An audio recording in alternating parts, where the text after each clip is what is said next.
everybody. My name is Marilyn Williams. My real name is Marilyn Williams, but on the internet I'm known as Misty Memphis.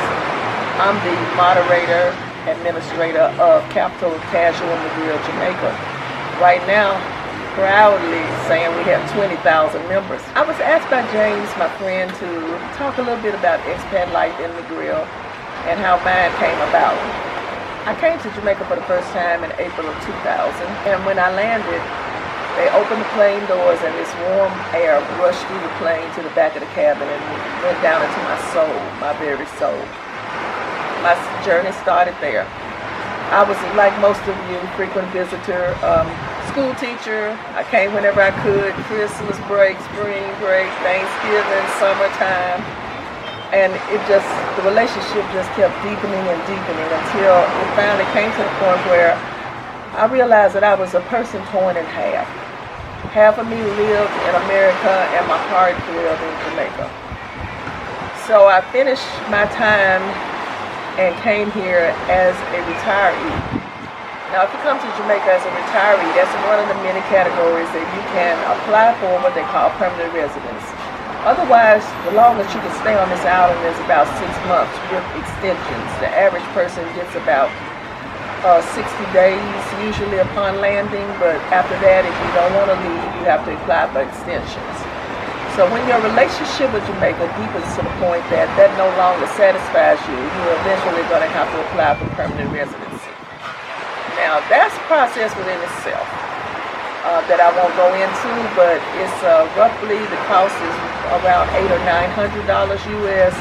There's, of course, a lot of documentation that goes with it because these people want to be sure you're not coming to their country for the wrong reasons. One of the biggest things I think they're really trying to be sure of is, well, a couple of things. That you don't take jobs away from Jamaicans that could do that same job. And the other thing is that you're not trying to money launder or do anything illegal in their country. It's the same concerns that America would have, or Canada, or any other country, about a person with no ties to their country all of a sudden wanting to live there. You're going to ask questions. You don't let people into your house like that. So you have to have a lot of documentation, and eventually, if you're a good person and everything checks out, you're granted permanent residency. You can come and go as you wish. It's good for 10 years. The only requirement is that you spend at least 1 month on the island, or you might lose it. Oh my God, I have to spend a month in Jamaica. I got my permanent residency, and I personally chose to rent here, not to buy or own land, but you are able to do that if you would like to deepen your relationship to that level. You can own land and build a home here. I have a girlfriend who's doing it right now, and she's from California in the United States. I am finding that the expat population, especially by way of retirement, is growing here. And I think it's a good thing for the country because people are bringing guaranteed incomes that they will now spend in Jamaica, which can only enhance the economy. And I personally think we retirees are not a big problem, so Jamaica is a win-win situation. Now, when you're living here, a couple of things you might want to start to reconcile yourself about. If you're I have to have granite countertops, hardwood floors, a dishwasher, AC 24 hours a day type person, you might want to rethink it a little bit. Now, you can do all of that I just named, but come with a bankroll because those kinds of things are expensive. I'll give you my personal take on it.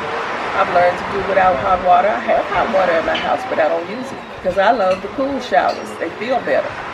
I have an air conditioner. I've had it for 4 years. It's been on maybe 4 times because I've learned to use my standing fan and I've learned to adjust. I can't stand AC now. On the times I go back to the States, I will not turn the AC on. I can't deal with it. You'll acclimate. You'll get used to it. And all of those things you think you have to have, you'll learn that there's none of them that's worth exchanging your peace and your happiness in Jamaica for. The lifestyle here is very laid back, very relaxing. I personally feel it's better for my health.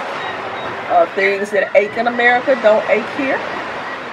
And the food, okay, yeah, you're going to miss your Memphis barbecue. You're going to miss sweet potato pies, things like that. But you also gain escabeche fish and snapper, and you gain Caribbean spiny lobster, and you gain oxtails.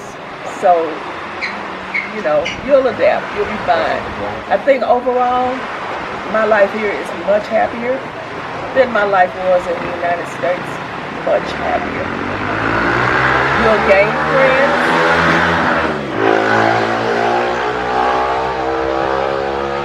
You'll gain friends. And like any place, you have to be careful who you're associating with, and you have to weed people out if they turn out not to be good people. That happens anywhere in the world. But I will tell you this, if you ever gain yourself a real Jamaican friend, you have a good friend for life. And you have someone who will walk down the worst path with you and go down the best path with you and celebrate with you when it's time to celebrate. Do I recommend Jamaica? I most certainly do. So why don't you come join us? And while you're joining, why don't you join Capital of Casual, Facebook, Negril Jamaica on Facebook, and come join us in our quest to see to it that when tourists come to this country, they use Jamaican owner-operated properties. They eat, sleep, and play Jamaican because it's their country and you want to enhance their economy of the real Jamaican people. And that's the major mission of Capital of Casual. It's been nice talking with you all. I want to thank James for inviting me to come and speak today. And everybody, keep it Irie.